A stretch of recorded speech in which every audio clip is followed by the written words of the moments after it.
You're making me nervous with that, man.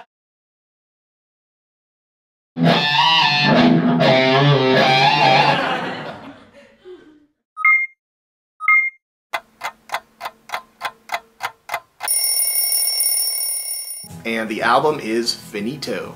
That's right, I've just finished mixing and uploading for mastering. It's going to Nagasaki Sound in Las Vegas as we speak for mastering. And it'll be back in time for the trip to Nashville this Friday. So, I'm not actually drunk. I'm just slurring because I'm really, really tired. But hey, I'm happy. 4 a.m.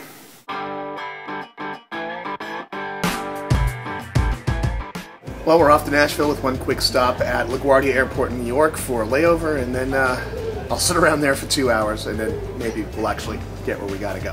This is my first trip to Music City and a big step in my exploration of American roots music. I was brought up on the sounds of Johnny Cash, and Hee Haw was a staple on the family TV.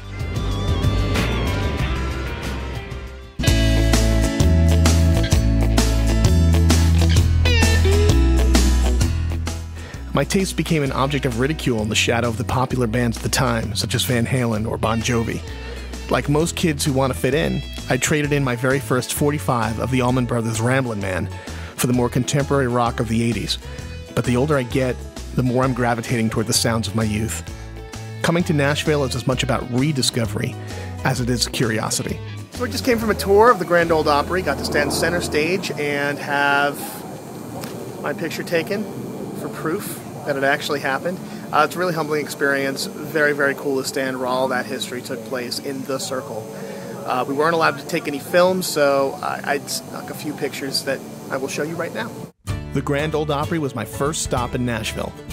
Walking the same hallowed backstage halls that legends like Patsy Cline, Loretta Lynn, and Johnny Cash have walked, I could almost start to feel what they must have felt before stepping out into the circle to perform in the longest-running radio show in history.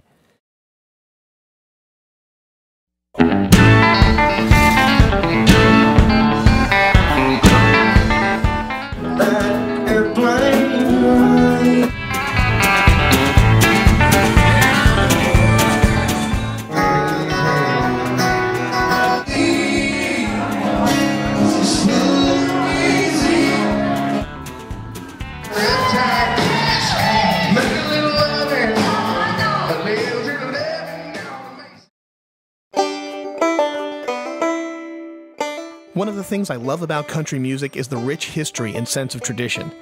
While visiting the Country Music Hall of Fame, I could feel the deep pride all around me, both in the artifacts and the people who came there to see them. This music means so much to Nashville and to everyone that loves country music. It's not a peripheral noise in the background as they travel from point A to point B. It's part of their lives. It's who they are. The deeper I dig, the more of me I find too. I find it at once comforting and humbling.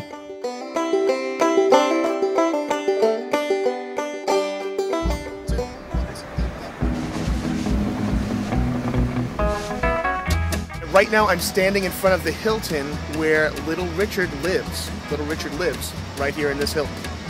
And this is his star.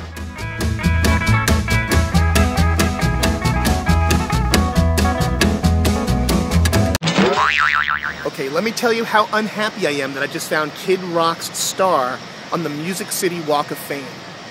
Kid Rock has a star on the Music City Walk of Fame. It's not right. Listen, I appreciate crossover, I'd be a hypocrite not to, but Kid Rock. Reba McEntire, Ronnie Millsap, The Crickets, Roy Orbison, yes. Kid Rock. Little Jimmy Dickens, of course. Hank Williams Sr., of course. Michael McDonald. Why not? Kid Rock.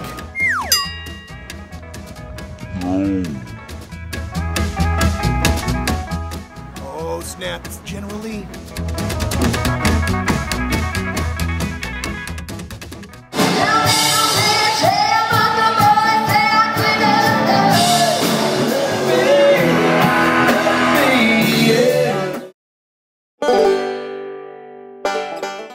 So I was out till 2 o'clock in the morning last night, partying with my new Nashville friends, partying like a rock star.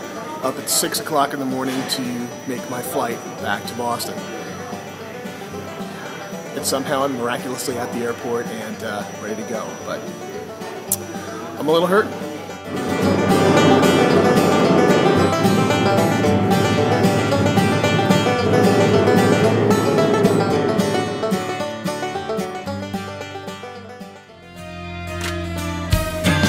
Your mama said never love me, never gonna be the guy who's gonna treat you right. Never love me, no, no, no, never, never, never.